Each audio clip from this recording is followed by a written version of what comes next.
Welcome back to Legal Risk Today. My name's Stephen Carris. I'm here with Chris Kirkblythe, CEO of LBS Legal. Chris, thank you for joining us today. It's a pleasure. So the way the legal profession is monitored and regulated. Before I move on to my next point, your personal relationship with the SRA. I mean, the impression I'm getting today is that it's not always been a positive one, but then again, it's not always been a negative one. How is your relationship with the SRA? Well, I don't think I have a personal relationship with the SRA. I have on occasion been a vocal critic of the SRA. I've also got lots of very positive stories about the SRA, where I've seen the SRA behave proportionately, collaboratively, reasonably, sensibly, and intelligently. Unfortunately, those experiences are still in a minority. I still believe that the SRA is a dysfunctional organisation in a state of perpetual angst, lacking in clear leadership and direction, lacking in clear vision and focus, not rooted in the solid ground of traditional professional ethics, which seem to be widely misunderstood or ignored by what I'm afraid I have to call petty and unsympathetic bureaucrats. Okay, I just want to stop you there because I think there's maybe we should give the SRA a bit of a break now. Okay. Sort of step back and give them go. Maybe the SRA should give our profession a bit of a break. But we'd be fooled for thinking that they are the only regulator. Of course, they're not the only regulator. There is, of course, the legal ombudsman, someone that we haven't really mentioned at any point this morning. And I think it is worth mentioning. I want to bring you back to something that you said at the beginning of our interview today, and that was that you believe that the public's perception of solicitors was generally very favourable, very positive. But I want to draw your attention to some figures that I've managed to pull up in relation to the legal ombudsman and their general categorisation of complaints that have been brought against solicitors over of late. And the three main reasons that the public generally complain about solicitors, the topmost reasons would be that generally solicitors are slow, they delay, and they charge excessively, and they don't communicate. They do not keep their clients regularly informed. Now, is there any basis in truth in this, or is that a skewed perception, would you say? Why do you think the public has that perception of the legal profession based on those statistics? Well, I think they are the biggest failings of solicitors in the main. Do you think it's fair to say that about them in many cases?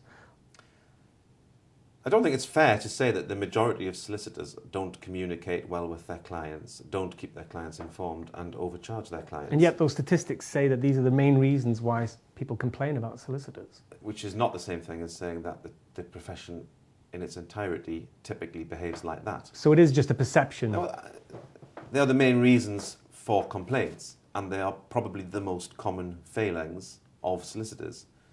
And incidentally, they are pretty inexcusable failures in the modern era.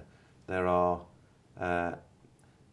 systems-based solutions to preclude the possibility of complaints about the way that you communicate with clients.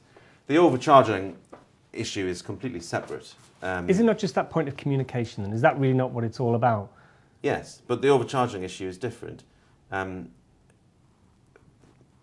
Consumers don't understand and never will understand how it's okay for solicitors to charge £100 an hour, let alone £400 an hour. Well, let me give you an example.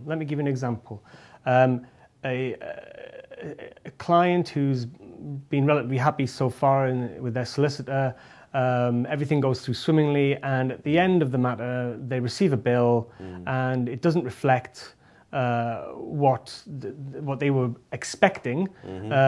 They said that they had no way of knowing that this was going to be billed to them ultimately. Now, the solicitor will say, well, that is exactly how much I've done, but surely the client should have been kept informed throughout as the bill increased. And I understand that just simply isn't the case. Many solicitors will not inform their clients of increasing costs. Well, I don't necessarily accept that. I mean, the costs information which solicitors must provide at the outset of a retainer and throughout its existence is more comprehensive than any other profession has to provide to their clients or customers. So why then are they saying that the majority of cases that costs are excessive? Are they just complaining for the sake of it, or is it just because they don't understand? Partly because they don't understand, partly because they don't like spending money. What, the clients? Yeah, buying legal services is not usually an exciting purchase. You know, paying a legal bill is not the same thing as buying a motorbike. It's not exciting. It's not pleasant. And also, I think we have to accept that there are consumer warriors out there. I mean, you know, just type into Google how to not pay your solicitor and see what comes up. There's reams and reams of advice on how to chip a bill. So, you know, client complaints are not always correct and should not always be upheld. So is it more about, would you say, managing clients' expectations from the outset, or is it just that the clients or the public are generally being unreasonable and they need to learn more about the profession? How can that be? Yeah. How can we improve on that? And we need to surely... I don't really want to get drawn into a sort of lecture on client care and client communication in the short space of time that we've got. Obviously, these things are of critical importance and ought to be systematically addressed within any firm, consistently throughout the firm. And that's often where firms go wrong. There is no system. And therefore they rely upon the individual lawyers, and unfortunately in business you cannot rely on employees to consistently behave sensibly. What I would like to talk about is the legal ombudsman, which you mentioned. Of course, it's not strictly a regulator, but it has statutory powers, there's significant powers. It can issue significant fines and other orders. And I'm happy to say that, having monitored the legal ombudsman since its formation, my team and I are extremely impressed with the efficiency, the good judgment and the general good performance of the legal ombudsman. I think they are developing a very good reputation for sensible, proportionate, practical, good decisions made quickly and efficiently. So I'm not necessarily hostile to all bodies involved in the regulatory environment. Maybe just the SRA needs to up its game a bit. Well, earlier this year, Chief Ombudsman Adam Sampson wrote an article in the Gazette trying to allay concerns that many lawyers had about the increased powers given to the Ombudsman, I think it was last February, to uphold complaints from prospective, in other words, non-clients.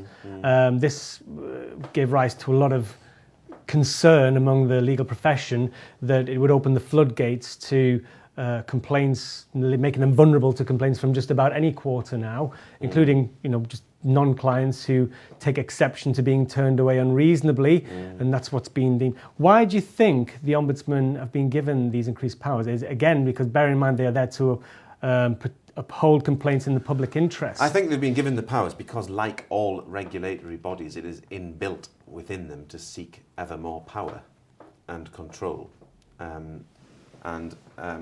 I've already given praise to Adam Sampson and the job he's done at the Legal Ombudsman, and I stand by that.